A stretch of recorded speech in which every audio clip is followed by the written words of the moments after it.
বাংলাদেশে আমরা কই বেকার, আরে বেকার কিসের? সিজনে এমন কোন বেড়া আছে জায়গায় বসে আছে হোটেল ব্যবসা করে নাই? পোলার বিয়া মাইয়ার বিয়া মানুষের দাওয়াত দিয়া টেবিল আর কলম কাগজ নিয়ে বয়ে গেছে। পাবলিক খাইছে 300 টাকা, দিছে 1000 টাকা, ঘরে যায় কিছু দূর 1 কেজি গুস্তুরের সবাই লেখা যেতাম। আরে বহু কথা আমি শুনছি।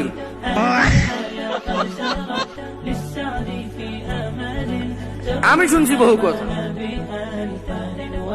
তো হোটেল ব্যবসা এদেশে কে করে নাই? এদেশে প্রায় লোকই হোটেল ব্যবসা করে, বুঝছেন? হয়তো বুঝে না যে এটা ব্যবসা। আরো বলে কি, টাকা যখন উঠে লিস্ট তখন বলে কি, এই অমুকে আসছিল, হ্যাঁ আসছিল, কি তার পোলার বিয়েতে আমি 2000 টাকা দিলাম, কিছু দেয়নি।